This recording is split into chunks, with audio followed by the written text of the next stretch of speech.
Hello everyone and welcome to our YouTube channel. As usual, we are here today with very special subject. इसके पहले भी हम इस subject के ऊपर एक वीडियो लेके आए हैं, वो है ग्रेचुइटी। लेकिन ग्रेचुइटी में हमारे पहले वीडियो में कानून के फ्रेमवर्क में आपके सब सवाल जवाब के डिटेल्स दिए हैं, सब सवाल और उसके पॉसिबल सब लीगल फ्रेमवर्क में उसके आंसर्स भी दिए हैं। लेकिन आज का वीडियो बहुत ही अलग है, क्योंकि ये देखिए, कानून से ज्यादा आपको ग्रेचुइटी मिल सकती है। हाउ, इसके बारे में हम आपको आज पूरे डिटेल में बताते हैं। इसके पहले वीडियो में हमने आपको ये सब सवाल के आपके जवाब दिए हैं। मैं इसमें डिटेल में अभी नहीं जाऊंगा। ये वीडियो का मैं लिंक डिस्क्रिप्शन बॉक्स में डालता हूं, आप देखिए। इसके सिवाय कानून से ज्यादा आपको ग्रेचुइटी मिल सकती है। कैसे मिल सकती है? क्योंकि हमारे आज भी काफी अच्छे क्लाइंट, या फॉरेन क्लाइंट हो या इंडियन क्लाइंट हो, ये करते हैं। इसीलिए हम आपको इतना कॉन्फिडेंटली आपको बोलते हैं कि आपको के बारे में हो सकता है थोड़ा सा अलग सोचना पड़ता है। लेकिन अगर आपने हमारे चैनल को सब्सक्राइब नहीं किया है तो सब्सक्राइब करो, लाइक करो, शेयर करो, कमेंट्स भी करो। एक ही बार आपको सब्सक्राइब करना है, बार बार नहीं करना है। अभी देखते हैं कि कानून से ज्यादा how can you get more gratuity than the act. Yes, it is possible and it is already happening. इसके बारे में क्या है? Under the payment of gratuity act itself एक दो प्रोविजंस दिया है उन्होंने। पहला प्रोविजन यह है कि एज पर section 4A of the act, ये एक्ट सेंट्रल एक्ट है, ऑल ओवर इंडिया चलता है।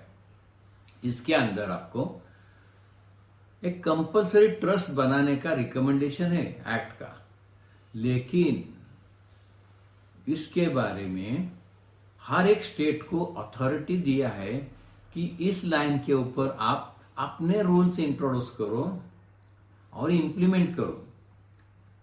काफी स्टेट ने अभी तक ये सेक्शन या इसके बारे में जो भी रूल्स है वो शायद इंट्रोड्यूस नहीं किया होगा।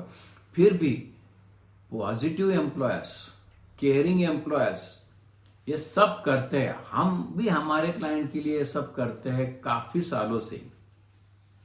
तो एक इंश्योरेंस कंपनी के साथ ट्रस्ट बनाते हैं। ट्रस्ट बहुत ही इंटरेस्टिंग और बैलेंस होता है। मैं आपको उसके बारे में भी अलग से बताऊंगा। तो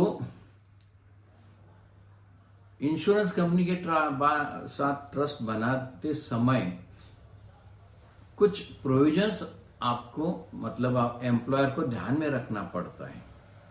हम ये ट्रस्ट को मैजिकल ट्रस्ट बोलते हैं। वो भी हम बताएंगे कि क्यों सही मायने में वो मैजिकल ट्रस्ट है। एक तो एम्प्लॉयर इज रिक्वायर्ड टू पे। अगर एम्प्लॉयर को इंश्योरेंस कंपनी के साथ ट्रस्ट बनाना है तो एम्प्लॉयर को एनुअल प्रीमियम देना पड़ता है,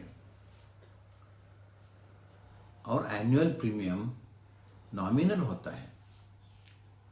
अगर आप ट्रस्ट बनाते हैं तो आपको अलग से अपने अकाउंट से ग्रेचुइटी नहीं देना पड़ता है। इसीलिए ये मैजिकल ट्रस्ट है।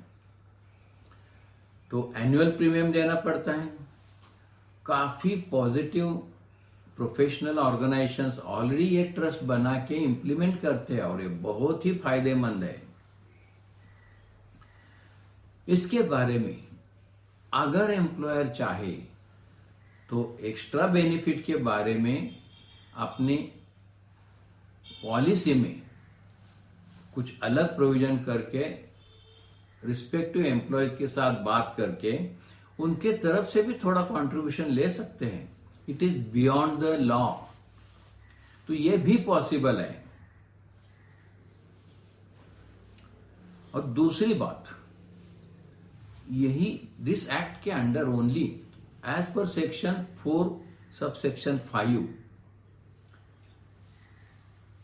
It is again explain mention किया है क्या कि it is the constitutional right to receive better benefits in general under the any act और रूल्स। इसका मतलब यह है कि आपको आपके संविधान के हिसाब से, संविधान के अनुसार अगर कानून से ज्यादा कहीं भी बेनिफिट कोई देना चाहता है तो वो दे सकता है, ये कोई गैर कानूनी नहीं होता है।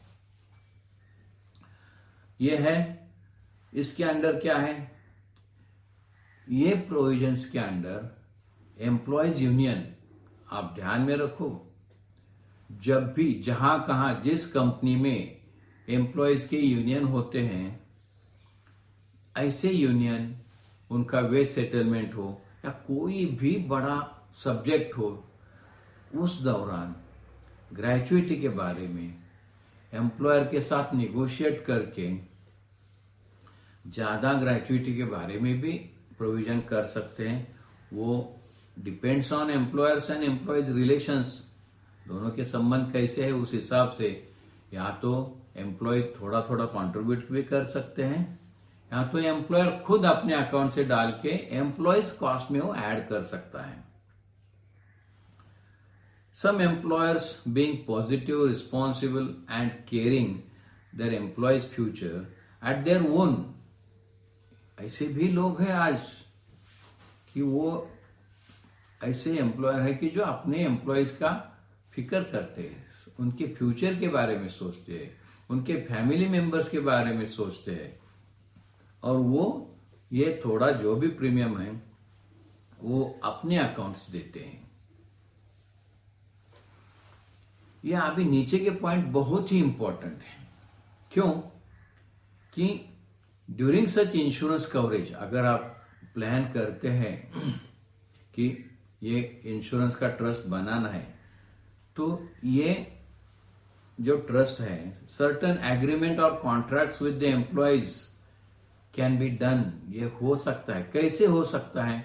और उसके ट्रस्ट के इन जनरल सर्वसाधारण रूल्स आप क्या डाल सकते हैं जो हमारे क्लाइंट ऑलरेडी करते हैं, वो हम आपको बताने वाले हैं। हम इसको मैजिकल ट्रस्ट इसीलिए बोलते हैं कि इसीलिए कानून का कोई बंधन नहीं रहता है।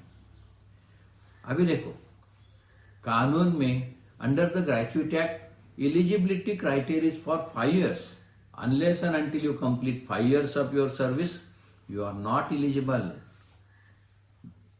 लेकिन इसके अंदर आपको 5 साल कंप्लीट करने की जरूरत नहीं है। अगर एम्प्लॉयर इंश्योरेंस ट्रस्ट के बाद यह एग्री करता है कि मैं पहले दिन से मेरे एम्प्लॉय को ग्रेच्युइटी के अंडर कवर करूंगा, तो ये होता है, लोग करते हैं।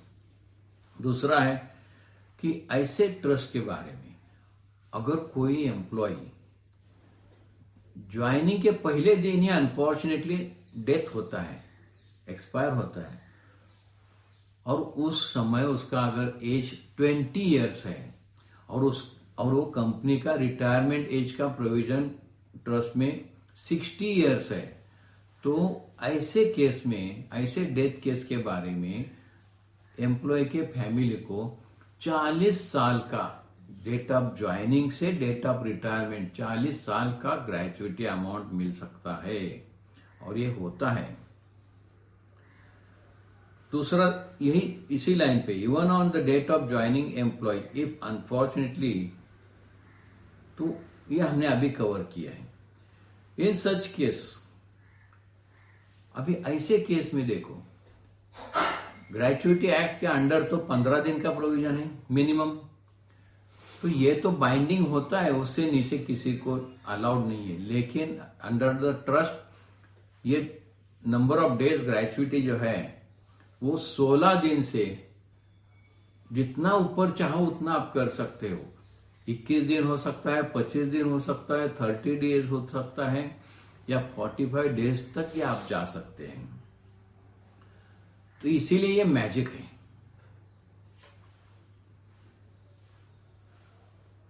ये ट्रस्ट बनाने के बाद एम्प्लॉयर को ऑल एलिजिबल एम्प्लॉय के सैलरी के हिसाब से एक फॉर्मूला है, उस हिसाब से एक प्रीमियम वर्कआउट होता है ईयरली, वो देना पड़ता है। अगर ट्रस्ट है, अगर और कोई अनफॉर्चुनेट इवेंट होता है, नेचुरल कैलेमिटी होता है और किसी भी कारण कंपनी बंद होती है, ऐसे केस में भी एम्प्लॉय को उनका जो भी ग्रेच्युइटी है वो इंश्योरेंस ट्रस्ट से मिल सकता है। Many employers consider this normal additional premium for their employees' cost. It is easy to implement.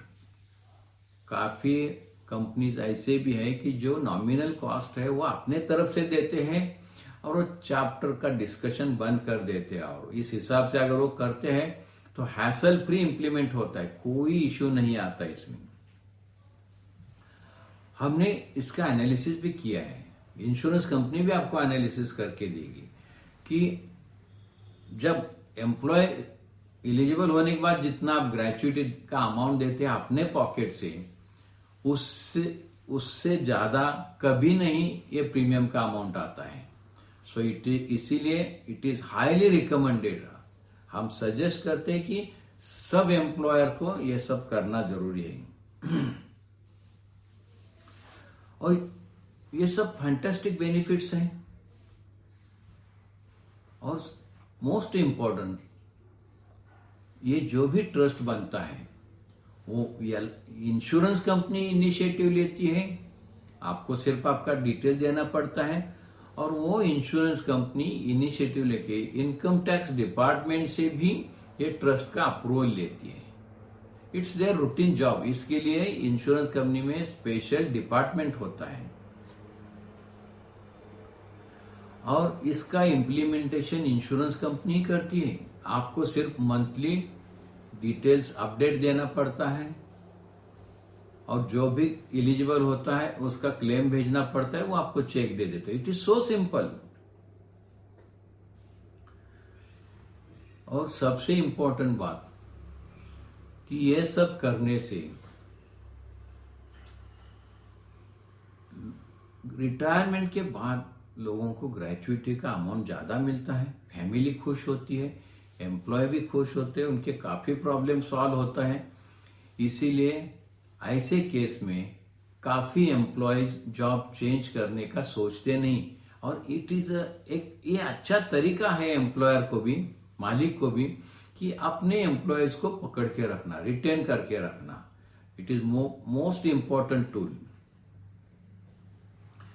Due to such और सिमिलर हेल्दी पॉलिसीज, अगर इस तरह के विदाउट मच एडिशनल कॉस्ट अगर एम्प्लॉयर अपना पॉलिसी अपडेट करते हैं, इंप्लीमेंट करते हैं, तो उसका ओवरऑल इम्पैक्ट ये होता है कि ऑर्गेनाइजेशन में अच्छा क्लाइमेट रहता है, एनवायरनमेंट अच्छा रहता है, प्रोडक्टिविटी बढ़ता है, और जो भी वो अपना गोल सेट करते हैं वो अचीव होते हैं, और इससे प्रॉफिट मेकिंग कंपनी बनता है। इसके बारे में अगर किसी को भी, आइदर एम्प्लॉयर और एम्प्लॉय, किसी को कुछ भी गाइडेंस चाहिए, हेल्प चाहिए, आप हमको कमेंट बॉक्स में लिखो। हम जल्दी ही वो ट्रस्ट कैसा बनता है, उसका इम्प्लीमेंटेशन क्या है, ये सब लेके आने वाले हैं।